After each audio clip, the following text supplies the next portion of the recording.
श्री स्वामी समर्थ. अधिक मास आता संपत आला आहे. संपूर्ण महिनाभर अनेक भक्तांनी आपल्या श्रद्धेनुसार विविध सेवा केल्या आहे. कोणीतरी विष्णू सहस्त्रनाम वाचले, कोणीतरी भगवद्गीतेचे पाठ केले, कोणीतरी श्री सुक्त म्हटले, कोणीतरी कनकधारा स्तोत्राचे वाचन केले, तर कोणीतरी रोज फक्त भगवान श्री हरी विष्णूचे नामस्मरण केले. काहींनी दीपदान केले, काहींनी अन्नदान केले, काहींनी तुळशीची सेवा केली, तर काहींनी गरजू लोकांना मदत करून अधिक मासाचे पुण्य मिळवण्याचा प्रयत्न केला. आता अधिक मासातील शेवटची अमावस्या आली आहे. धार्मिक मान्यतेनुसार हा दिवस अत्यंत महत्त्वाचा मानला जातो, कारण संपूर्ण महिन्यात आपण केलेली सेवा, जप, तप, दान आणि भक्ती भगवान श्री विष्णूच्या चरणी अर्पण करण्याचा हा सुंदर दिवस मानला जातो. तसेच या दिवशी माता लक्ष्मीचे स्मरण, पितराचे स्मरण आणि दीपदान करण्याचे देखील विशेष महत्त्व सांगितले जाते. अनेक लोकांना वाटत असते की माझ्याकडून या अधिक मासात खूप सेवा झाली नाही. काही दिवस जप झाला तर काही दिवस राहून गेला. काहींना वेळ मिळाला नाही, काहींना कामामुळे पूजा करता आली नाही. पण धर्मग्रंथामध्ये सांगितले आहे की भगवान श्रीहरी भावना पाहतात, मनातील श्रद्धा पाहतात. म्हणून या शेवटच्या अमावस्येला श्रद्धेने केलेली छोटी सेवा देखील महत्त्वाची मानली जाते. असे सांगितले जाते की अधिक मासातील अमावस्या हा दिवस विशेष पुण्य मिळवून देणारा असतो. या दिवशी भगवान श्री विष्णू आणि माता लक्ष्मी यांची उपासना केल्यास विशेष फल प्राप्त होते, कारण अमावस्येच्या दिवशी भक्त दीपदान करतात, नामस्मरण करतात, अन्नदान देखील करतात आणि आपल्या पितरांचे स्मरण करतात. अंधारातून प्रकाशाकडे जाण्याचा संदेश या दिवसातून दिला जातो. या संदर्भात एक सुंदर कथा सांगितली जाते. एके प्राचीन काळी एका गावामध्ये एक गरीब ब्राह्मण राहत होता. तो खूप प्रामाणिक, साधा आणि धार्मिक होता. रोज देवाची पूजा करायचा, पण त्याच्याच घरात सतत आर्थिक अडचणी असायच्या. कष्ट खूप करायचा, खूप पैसा, तरी पण पैसा टिकत नव्हता. घरात चिंता होती, मनाला शांती नव्हती. एक दिवस त्याला एका संतांचे दर्शन झाले. त्या संतांनी त्याच्या चेहऱ्यावर दुःख पाहिले आणि विचारले, बाळा, तू एवढा चिंतेत का आहेस? तेव्हा ब्राह्मणाने आपल्या सर्व अडचण सांगितली आणि संतांनी त्याला अधिक मासातील अमावस्येचे महत्त्व सांगितले. संत म्हणाले, या दिवशी भगवान विष्णूचे स्मरण कर, माता लक्ष्मीची पूजा कर, तुपाचा दिवा लाव, शक्य असेल तेवढे अन्नदान कर, आपल्या पितरांचे स्मरण कर. श्रद्धेने केलेली सेवा कधीही वाया जात नाही. ब्राह्मणाने संतांचे बोलणे मनापासून ऐकले. अमावस्येच्या दिवशी त्याने स्वच्छ अंघोळ केले, लक्ष्मीनारायणाची पूजा केली, ओम नमो भगवते वासुदेवाय या मंत्राचा जप केला. संध्याकाळी तुपाचा दिवा लावला, एका गरजू व्यक्तीला अन्नदान केले आणि आपल्या पितरांना नमस्कार करून त्यांचे स्मरण केले. त्या रात्री त्याला स्वप्नात भगवान श्री विष्णू आणि माता लक्ष्मी यांचे दर्शन झाले. भगवान विष्णूंनी सांगितले, तू श्रद्धेने केलेली सेवा आम्हाला प्रिय झाली आहे.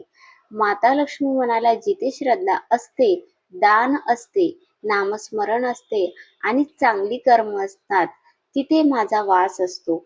असे म्हणतात की त्या दिवसानंतर ब्राह्मणाच्या जीवनात हळूहळू बदल होऊ लागला.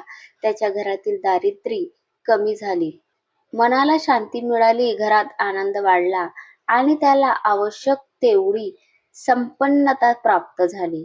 या कथेतून आपल्याला एक महत्वाचा संदेश मिळतो.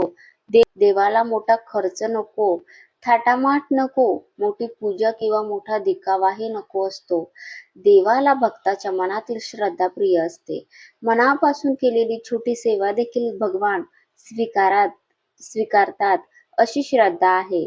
म्हणून या अधिक मासातील शेवटच्या अमावस्येला शक्य असेल ती सेवा अवश्य करा.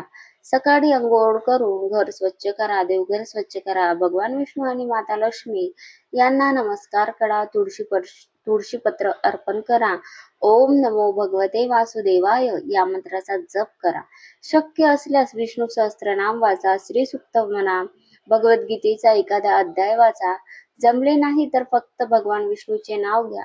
विठ्ठल विठ्ठल म्हणा, श्रीराम जय राम जय जय राम म्हणा. संध्याकाळी तुपाचा दिवा लावा, तुळशीजवळ दीपदान करा, घरात आरती करा, आपल्या पितरांचे स्मरण करा, पितरांसाठी जेवण ठेवा, आई वडिलांचा आशीर्वाद घ्या. ज्यांची आई आहे त्यांनी आईची ओटी भरावी आणि हळद, कुंकू, फळ, नारळ किंवा आपल्या शक्तीनुसार एखादी छोटी भेट आईला द्यावी. आईचा आशीर्वाद हा जीवनातील सर्वात मोठा आशीर्वाद मानला जातो.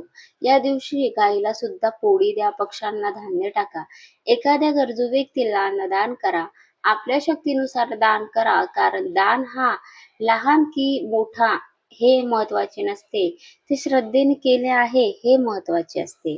चला तर मग या अधिक मासाच्या शेवटच्या अमावस्येला मनापासून प्रार्थना करूया. हे लक्ष्मीनारायण, या अधिक मासात आमच्या हातून जी काही सेवा झाली ती आमच्या चरणी अर्पण करा. ती तुमच्या चरणी अर्पण आहे. आमच्या चुका माफ करा, आमच्या घरावर कृपा ठेवा, सुख, शांती, आरोग्य आणि समाधान द्या.